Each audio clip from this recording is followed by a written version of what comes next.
right, Bill, thank you for your time today. This is so cool.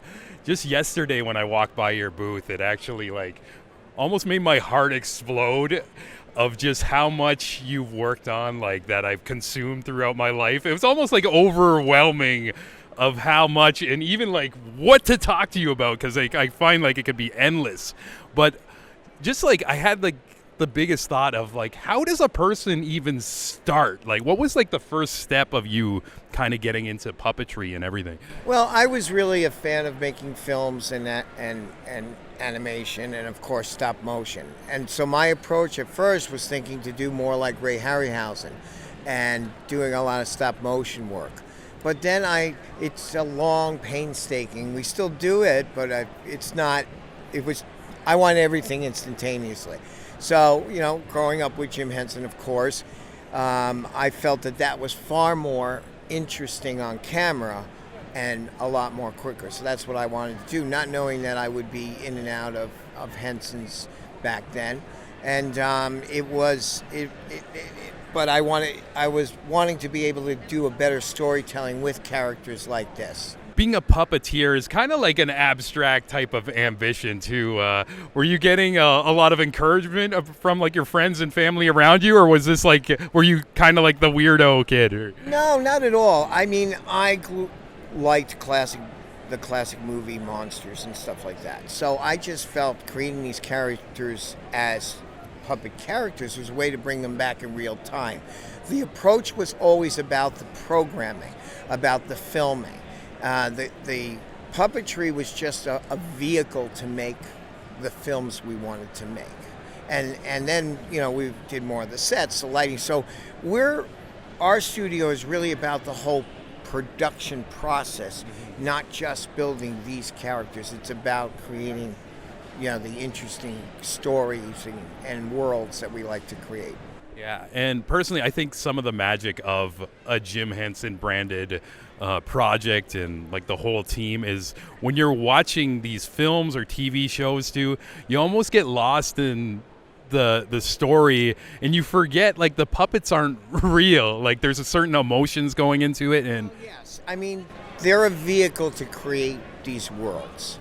That's what it is. Puppetry was just the vehicle of creating these characters alive, very different than animation or stop motion. So that's the approach of why we do puppetry, was that instantaneous, putting them in a real world with real people. So it was the art of filmmaking that really was the catalyst for all this. Yeah, so cool. And again, I look around, there's so many different franchises, and one of my favorite things as a child was a crossover of the Muppet Family Christmas, where you had the Fraggles, the Muppets, Sesame Street, all coming together. And I was just wondering, I see Art the Clown over there. Do you think we can do a Muppet Christmas Family 2 with a Terrifier crossover? I don't know if Disney and Damien will merge on that one. I'm not quite sure. So it would be interesting, but I think that we even keep it separate when we have, from our movie side, what I call the two H's, from the Hallmark side to the horror side. So we kind of keep that even separate. These monster TV characters are the only ones we kind of incorporate into anything that we tribute Jim with. So we do keep that separate. He did that with, he didn't mix Dark Crystal with the Muppets at all. Yeah. I mean, he did mix his Fraggle worlds with everything, but he kept those separate, so we do the same. Yeah, you do it where it makes sense. I see that. But hypothetically, if Art the Clown went to Sesame Street, which character do you think would have the best chance of possibly surviving? Oh, Oscar. Yeah, Oscar would know exactly how to get his way out of it. Yeah, that's amazing. I mean, and you mentioned the Dark Crystal too, and I wanted to ask, did you work on the reboot, the Netflix one? No, I did not. Okay. No. What was your thoughts on it? Did you end up watching it, or? It was very magical. I think it was great. I think the Henson family did a wonderful job recapturing what their dad wanted to do. And it was a great project. I would have loved to see it go further, and they will, do. They're always keeping their dad's work in the forefront, and we like tributing that all the time too.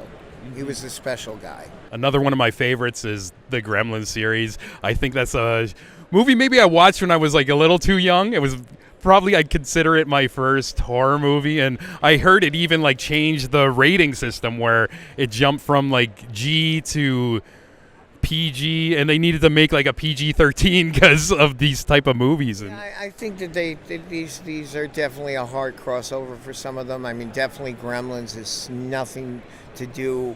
That is more probably in the Dark Crystal genre of movies than much fantasy, more of that.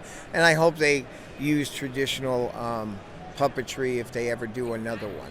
Definitely, there's definitely like such a charm to that too. And do you have any like memories of working on that film, or like? I was around it. It was great to see Rick Baker's work. Rick is such a great guy, and his works on with the characters. We have some of the characters back at the studio as we do Daffy, and then watching Mark Dodson do what he did with the voices was always great, and we always tribute Mark in anything, as well as we do Caroll Spinney. Working with these great people and not having them anymore, we want to make sure that they're still recognized for their contribution in this industry.